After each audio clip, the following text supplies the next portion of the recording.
सोलापूर शहराला लाभलेले दुर्दैवी खासदार म्हणजे प्रणिती शिंदे आहेत। त्यांच्या बुद्धिमत्तेची मला कीव येते।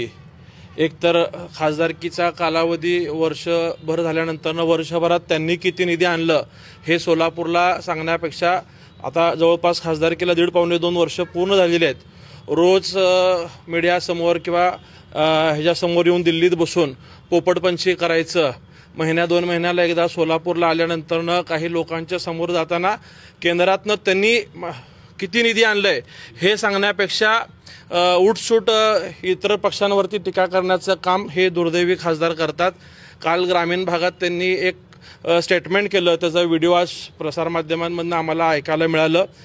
त्यात ज्या कार्यकर्त्यांनी त्यांना महाविकास आघाडीच्या कार्यकर्त्यांनी जीवाचं रान करून त्यांच्या खासदारकीसाठी प्रयत्न केला, अशा कार्यकर्त्यांवरला वाऱ्यावर सोडून दिल्याची कबुली ते स्वतः करतायत।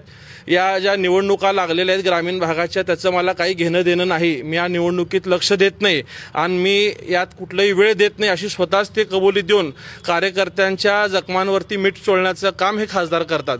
वास्तविकता त्यांच्या वडिलांनी सोलापूर महानगरपालिका असेल किंवा सोलापुरातली सत्ता राखली होती, परंतु प्रणिती शिंदेंचा ज्या ठिकाणी राजकारणात जन्म झाला त्या ठिकाणी त्यांनी तिकडची सत्ता घालवलेली आहे। सोलापूर महानगरपालिकेतले नगरसेवक कमी करणं असेल किंवा आता खासदार झाल्यानंतरनं ग्रामीण भागातली सुद्धा हीच परिस्थिती प्रणिती शिंदे करून ठेवतात। एकेकाळी काँग्रेसचा बालेकिल्ला राहिलेला सोलापूर जिल्ह्यात 12 ठिकाणी स्वतःच्या पक्षाचे नगराध्यक्षही त्यांना उभा करता आलेले नाहीत, स्वतःच्या 6 तालुक्यातले नगराध्यक्षही त्यांना उभा करता आलेले नाहीत। उलट काही त्यांच्या मित्र पक्षाला उमेदवार मिळालेले आहेत, परंतु एकाही नगरपालिकेला नगर परिषदेला प्रणिती शिंदे स्वतःच्या पक्षाचा, जो काँग्रेस पक्ष देशातला सगळ्यात जुना पक्ष आहे, अशा पक्षाला सोलापूरचा खासदार असताना उमेदवार न मिळणं ही शोकांतिक आहे। आणि ह्याचा कुठेतरी पश्चाताप असण्यापेक्षा उलट जाहीर कबुली द्यायचं की मी अशा निवडणुकीला महत्त्व नाही, याच्यापेक्षा दुर्दैवी वेळ काँग्रेस पक्षाच्या कार्यकर्त्यांवरती नसणार आहे। आणि प्रणिती शिंदेंच्या बुद्धिमत्तेची कीव येते की त्यांना बिहारच्या निवडणूक प्रचाराचं प्रमुख नेमलं होतं, तिथं कुठलंही स्वतःच्या पक्षाचं अस्तित्व टिकवता आलं नाही, दारुण पराभव आणि अपयश त्यांचं त्या ठिकाणी झालेलं आहे।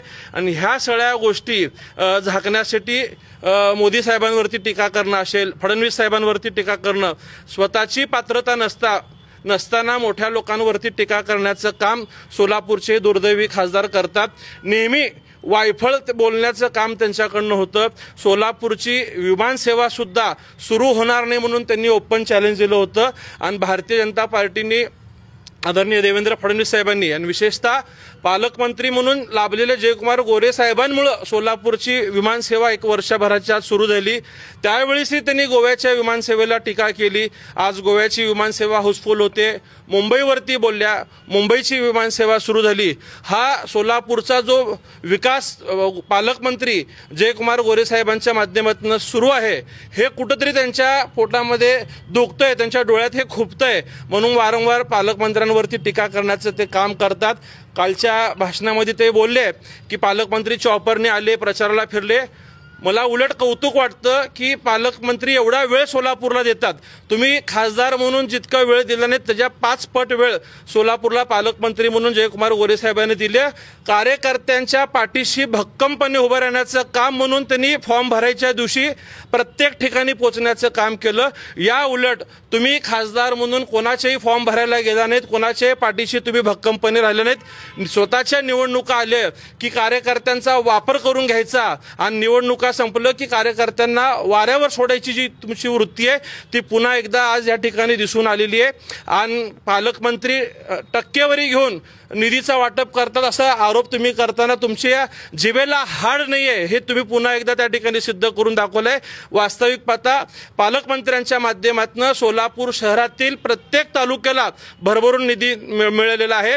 परवाच्या नियोजन समितीत तुम्ही बोललात की समान निधी दिला पाहिजे, त्यावेळी सुद्धा अक्कलकोटचे आमदार सचिनदादा कल्याण शेट्टी यांनी आपल्याला ओपन चॅलेंज दिलं होतं की तुमचं सरकार असताना तुम्ही विरोधी पक्षाच्या लोकांना निधी दिलेला नाहीये, त्याचा तुम्ही खंडन किंवा खुलासा करू शकलेला नाहीयेत। आणि उठसूट फक्त तुम्हाला निधी तुमच्या लेटर पॅडवरती दिलेल्या पत्राला निधी मिळत नसल्याचं दुःख तुमच्या मनामध्ये आहे आणि तो राग तुमच्यामध्ये असल्यामुळे तुम्ही असे बिनबुडाचे आरोप करता।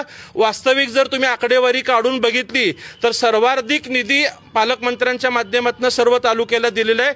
मी तुम्हाला या माध्यमातून जाहीर चॅलेंज देतो की तुम्ही जे समान निधी म्हणता तर तुमच्या मागच्या 1 वर्षाचा खासदारकीचा निधी असेल किंवा ह्या पुढच्या 6-7 महिन्याचा निधी तुम्ही 6 तालुक्याचं प्रतिनिधित्व करता, त्या 6 तालुक्याला तुम्ही तो निधी समान प्रमाणात दिलाय का त्याचा तुम्ही पहिला खुलासा या ठिकाणी सादर करावा असं मी तुम्हाला ओपन चॅलेंज या माध्यमातून देतोय।